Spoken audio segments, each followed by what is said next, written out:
Dear listeners, I have so much to tell you, and I often don't know where to start. It seems the world doesn't want to admit that sometimes we make mistakes, and that sometimes the wrong person gets punished for something they didn't do. Not all of us have been personally affected, but many of us have been impacted by this reality, and I feel like it's my responsibility to share these stories with you and to tell you what I've learned about wrongful convictions. Today, we have the privilege of speaking with Mark Beach, a criminal justice educator and a leading figure in wrongful conviction prevention. As the director of the Wrongful Conviction Awareness and Avoidance Training Program at the Illinois Innocence Project, Mark has been instrumental in pioneering a first of its kind initiative, mandatory training for all police recruits in the state of Illinois, focusing on the root causes of wrongful convictions. Under his guidance, this program has educated almost 5,000 cadets. Mark's efforts have not only transformed police training in Illinois, but they've also set a national benchmark for law enforcement education. We're going to talk to Mark about his journey from his early days as a police officer in Illinois to his current role in shaping policies that aim to prevent miscarriages of justice.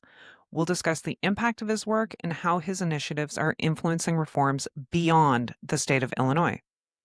This is a conversation about dedication, prevention, and the power of education to change the course of justice before it's too late. So, welcome, Mark, and thank you so much for joining me today. I am really interested in speaking with you about your experience in this world of wrongful conviction because I think you have a really unique perspective. Um, and I guess before we get into your work as the director of the Wrongful Conviction Awareness and Avoidance Program, I think it'd be really interesting to hear about your life before all of this. So you are a retired law enforcement agent. So if you can kind of tell us about that part of your story and what maybe your relationship to wrongful convictions was like during that time, if it was even something you ever even considered. Yeah, no, well, to answer your last question, I didn't give it much thought at all. And in fact, as I look back on my career, and this is something that when I talk to the students and I share with them, like we all see stories. Like I would watch our news, our local news stations as they would report on things. And of course, national news would report on things. I would even read these paper things. They were called newspapers back in the day. And every now and then you'd hear this story of a man or a woman somewhere in the country in the United States here that had been released from prison after being wrongfully convicted. And I remember, like, I always would read those and I'm like, oh, that's terrible. Right. And like, oh, that shouldn't happen.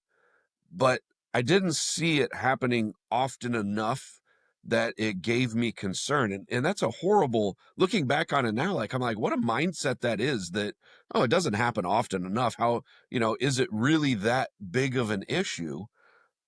And And obviously that is now, that's such an excellent question because that's what I hear all the time from people is, when I tell them what I do and they're saying like, but it's, it doesn't ever happen.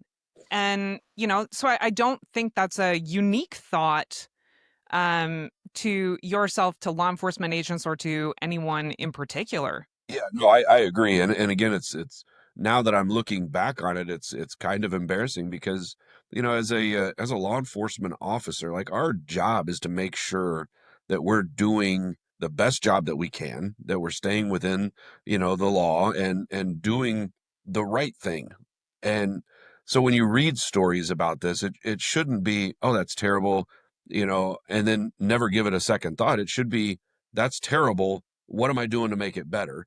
And that was that never, that thought, that second piece of it never crossed my mind. It was one of those things that I looked at it and said, you know what, I'm doing my job the right way. I'm not out committing acts of official misconduct. I'm not, beating confessions out of people, all these grandiose things that people think about when they hear the term wrongful conviction. Oh, the police intentionally broke the law. They did something they weren't supposed to do, and it resulted in this terrible tragedy. Well, obviously now looking at, back at it, like it's little things that we can do in law enforcement that could make all the difference. The way that we interview or interrogate somebody can make all the difference in whether their confession is accurate and truthful, or it's a lie and it's a false confession.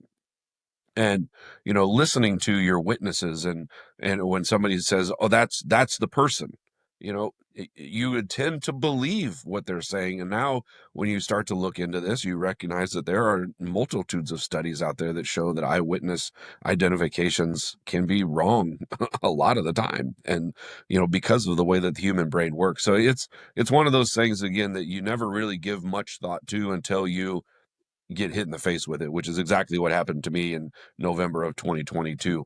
But going back to what you originally asked me for, yes, I was a police officer here in Central Illinois, so based obviously in the United States in Illinois. I'm about 2 hours south of Chicago. Worked in the town that I grew up in, so I lived in the town that I served basically my entire life. My dad was Wow. in the military, and we were stationed here at an Air Force base. And then my dad moved on, and my mom and my sister and I stayed. And so I grew up in this town, and knew from an early age, high school age, that I wanted to be a police officer and that I wanted to serve in the town that I lived in. And I moved away for a little bit to go to college, and but then came back and started off as a dispatcher. I was still too young in Illinois. You have to be 21 to be a police officer. And so when I got back, I had went away for college, came back. I was only 19, and so I was too young to be a police officer, but I said, hey, maybe I can get a job dispatching. And so I saw that there was an advertisement for a dispatcher position at my local police department, a part-time position. And so I put in for that and I got it. And so I worked part-time for a few months, and then they hired me on full-time as a dispatcher. I worked dispatch for 4 years, which is such an incredible foot in the door. Our dispatchers, our telecommunicators, they don't get enough credit for the job that they do. And as someone who sat behind that desk for, like I said, 4 years, working all the shifts, they always have my utmost respect.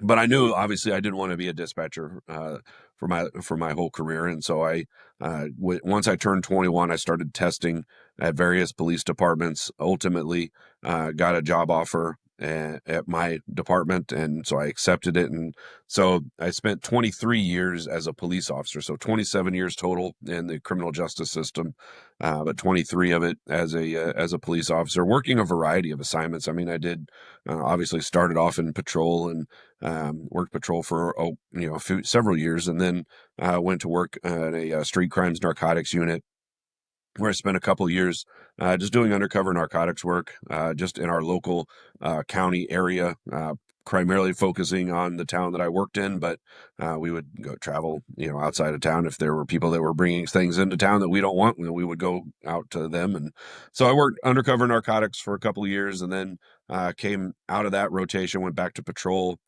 for a while, and got promoted to the rank of sergeant, and served in patrol division as a sergeant for a little while, then got returned back to our detectives division of investigations as the supervisor of our investigations division. Hands down, one of my favorite opportunities that I had at my department was working. I spent 5 years as a supervisor of our investigations division, and really, really enjoyed it. Again, probably my favorite thing that I did. But that was on a rotation basis. We only serve 5 years in that capacity. And so then I got transferred back out of that and went back to patrol, and spent the remainder of my career on patrol as a supervisor of the different shifts that ultimately, as I came up on retirement, I was on the day shift as a supervisor on day shift patrol. So, in all of your different capacities, did you ever receive any training of how things can possibly go wrong? Like, was this ever a conversation that was ever had in any of your positions? No, it never was. And looking back on it, there is only one case that at my department where the question of a wrongful conviction was raised. I was not in the investigations division when it came up. I remember the investigators that were working on the case, and it was one that was from the late '70s, early '80s. And a terrible, terrible case. A young girl was sexually assaulted and murdered in the house, and ultimately it went to trial. I think three different times, and the person was convicted each of the three times. And then there was this the I don't remember which organization. Um, Opened the case back up as a potential wrongful conviction. But I distinctly remember the investigators saying, this guy's been convicted three different times. Like, we know he's guilty. We know there's not much we need to do with this case. And so then they go to get the evidence, which there was, when you look at the reports, there was a ton of evidence that would have been very useful Mm, in going back to a trial. Things like the victim's underwear and swabs, uh, from the victim, and things that would have, in today's science, would have had sure. a ton of DNA evidence. But when they went to get the evidence, which had been stored down at the courthouse, they found that during a flood in the late 80s, early 90s, all of that evidence had been destroyed and disposed of. And so they literally had nothing. And so the state prosecutor said, hey, we can't retry this case. Like, we don't have any of the evidence that we need to retry it. Sure, we have the police reports, but we have to have physical evidence. And so they basically dismissed the case and said, we can't do this. And so the person was released from prison, and of course, it was touted as a wrongful conviction. And so that was the only one that I had in my 27 years there, and to my knowledge, the only one that we've ever had at our police department that has been deemed a wrongful conviction.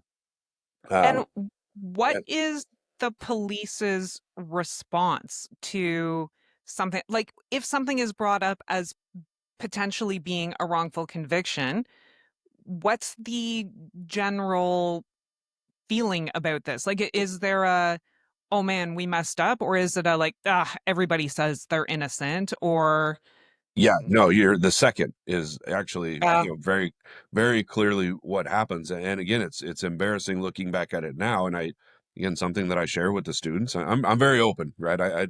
If you would have asked me 5 years ago, like, hey, Mark, do you remember this murder case that you worked in? Yeah, I worked in a town where thankfully we didn't have a lot of murders. I remember every single one that I worked over my career, and I would have said, they said, well, if they came to me and said, do you remember this murder? Absolutely. Well, we think you might have got this one wrong. We think you might have, imprisoned an innocent person. My response 5 years ago would have been absolutely not. Like, there's no way. I know the cases I worked. I know I put together good cases. There's no way that, and I can speak with a certain degree of understanding that that's probably the response from the majority of my brothers and sisters in law enforcement, that they know that they're out doing the right thing. They're not out doing things they're not supposed to do. So how could they ever imprison a person the wrong way, right? And imprison an innocent person today? so If do you think somebody, that yeah, go ahead. that kind of, sorry, do you think that that kind of response comes from hubris or pride or ignorance? And I mean ignorance in the sense of like you don't actually know any different. Or I think it's all of those things. okay, It's Kelly.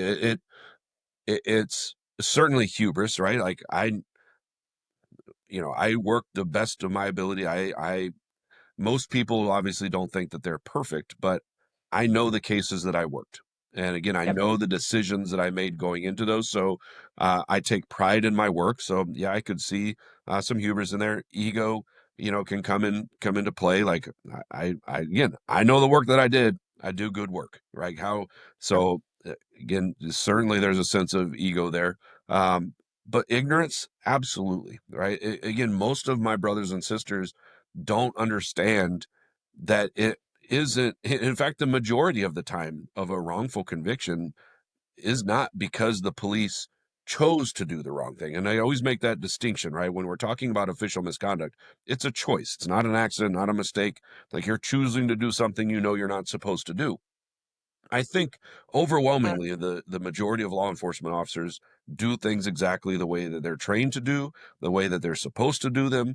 But unfortunately, when it comes to training, for instance, in the realm of interview and interrogation, they're trained to do things that can lead to wrongful convictions unknowingly, right? The way that we interview and interrogate people, when we rely on people's emotions to tell us, what we want to know. Tell me what I want to know, or you'll never see your kids again. Tell me what I want to know, or you're going to spend the rest of your life in prison. Tell me what I want to know, or if we're in a state that has the death penalty, I'll see the state put a needle in your arm, right? It's Yeah. using fear and emotion to elicit responses instead of using evidence. And, but again, that's the way the police are trained. And there's nothing illegal about doing, interviews and interrogations that way. But when Sure. you look at the science and you start to recognize that when we do things like use deception, when we lie to the people that we are interviewing and interrogating, and in the United States, police are allowed to lie during their interviews and interrogations. But when you look at the science and see that there are studies that show that when you use deception, you increase the likelihood of obtaining a false confession, by a high degree. But my law enforcement officers don't realize that. They don't know that because they haven't been trained that way. They're trained to do their job, but they're not trained in the potential for errors until now. I was going to say, and I think that is a great segue. So you said that you were unaware of the reality of wrongful convictions and how it relates to your work until recently. So can we speak a little bit about what your epiphany was? Yeah, November 2022. So going back a little bit before that, I knew that I was coming up on retirement.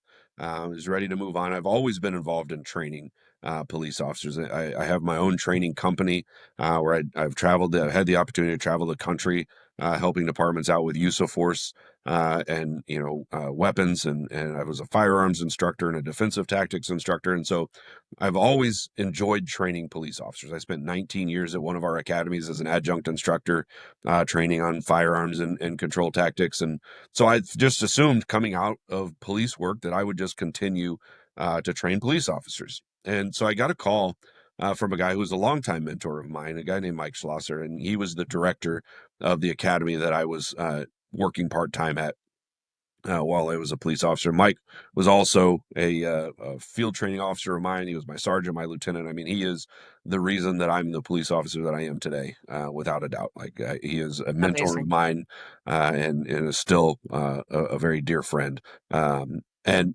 so Mike called me up, and this would have been probably like September or so of 2022. And he said, "Hey, I heard you're thinking about retiring." And I said, "Yeah, I'm leaning towards that." And he said, "Well, what are you going to do?" I said, "Well, I'm just going to keep teaching. Like I enjoy training, so I'm just going to keep doing that." And he says, "Great, that's exactly what I wanted to hear." I'm like, "Oh yeah, why? Hmm. What's up?" He said, "Well, I might have an opportunity for you." And I said, "Well, what's that, Mike?" He says, "For the last 6 or so years at the academy, they've been doing an elective course teaching about the issue of wrongful conviction. And in Illinois, we have a training and standards board that oversees all the police training and continue education for police officers." And he said that organization has decided that this class that they'd been doing as an elective should be mandatory at all of the academies in the state. He said they're looking for somebody to go teach this class. And I said, "Well, who would I be working for?" And would I be working for ILETSB? That's the Illinois Law Enforcement Training and Standards Board. And he said, "No, you'd be working for the Illinois Innocence Project." And again, this is I always share this with the students because I want them to understand, and I want anybody that's listening to your podcast to understand that the natural reaction of hearing about an innocence project and saying, "Wait, isn't that those people that get people out of prison?" Because that's exactly what my response was. I was like, "Mike, the Illinois Innocence Project, like that's the people that get people out of prison, right?" And because I had spent so many years not understanding the issue of wrongful convictions and what innocence organizations do, I thought they were just out looking for, cases where there were loopholes, where, this person actually did it, but because there was some mistake made that they are now innocent and they deserve to get out, right? Nothing could be further from the truth, as I came to find out. And so I said, "Mike, we spent a lot of years putting people in prison. Why would I go work for a company that gets them out?" And he's like, "Mark, you don't understand." He said, "Neither did I until I educated myself about it." And he said, "I learned about this issue." Said, "Come to a class." And he said, "We've got this class coming up in November. Come sit in on the class and learn about it." And if you're not changed, if your heart isn't in it, then keep doing what you're doing. You'll be just fine. And I said, no problem. I respect him enough that if he says, hey, I think you should come sit in the class, then I'll listen. And so I did. I went and sat with about 80 police recruits and listened to two innocence attorneys share stats and facts with me about wrongful conviction. And I was absolutely blown away by that. But then, hands down, the piece that changed my heart and changed me as a human being was listening to Christine Bunch, who is an exoneree out of Indiana, share her story. She was there that day and shared her story of wrongful conviction with me and the 80 police recruits that were in the room. And I was just floored that a system that I I just got represented. goosebumps just you Yeah, mentioning her name, like, because I know how touching and emotional her story is, and I hope to have her as a guest on here as well. she'd be And fantastic. yeah, like just hearing that, I get goosebumps. Yeah, yeah. Because again, it's one of those things where when the scales are lifted from your eyes and you recognize that a system you represented for all those years. I mean, 27 years I spent Mm, representing the criminal justice system and realizing that when things go wrong with our system, the terrible tragedy that can happen to innocent people and how it changes their lives forever. And it's just not right. And we should be doing everything we can in law enforcement and be open-minded enough to say, hey, I'm not perfect, and either is the system. How do we make it better? Right. And that's the whole goal that I have every class that I go into and teach is opening the eyes to people. This is the wrongful conviction awareness, right? Making people aware of this issue, that it really is a much larger issue than anybody ever gives it consideration of, because they just don't hear about it often enough to think that it's that big of a deal. And it is. absolutely. and, Yeah. and we have to be better. Yeah. And I cannot agree with you more on that point. And I mean, this is why I teach wrongful conviction classes, why I do this podcast and my previous podcast is just the more people who can be made aware, the better position we're putting ourselves in. And like I always say, it's not a problem that's particular to any area, right? Like wrongful convictions are a human problem. So it doesn't matter if you're in Chicago or you're in Toronto or you're in Texas or Vancouver, right? Or in England or China, it doesn't matter because it's always people running the justice system. And so there's always going to be the opportunity for mistakes. And the key is to be aware that it's even a possibility, right? Yeah, absolutely. Um, So I think that that is a great spot for us to end today, but I'm hoping you will come back and join me again next time so we can get into some of the work that the program that you are working with now is doing and the benefits that it has for the Illinois police. Yeah, absolutely. I'd love to. It'd be an honor to come back and join you again. And while today's letter may have piqued your interest, this is only part of the story. There's still so much more to tell. The effects of wrongful convictions are far reaching. They touch us all. I'll write to you again soon as I continue my conversations with those whose lives have been impacted by a wrongful conviction. But until then, I remain wrongfully yours. If you have something that you want to talk about with me, or even if you want to just send me some words of encouragement, you can drop me a line at wrongfullyyourspodcast@gmail.com. You can also check out my website, kellylozon.ca, for more information about me and the kinds of things that I do. And so, if you were touched by this episode, please consider sharing it with others, liking and following the podcast on your favorite platform so you don't miss what comes next. And as always, thank you for listening to Wrongfully Yours, where we believe that telling these stories is the first step towards preventing the next injustice. And until next time, stay curious, stay hopeful, and keep fighting for justice.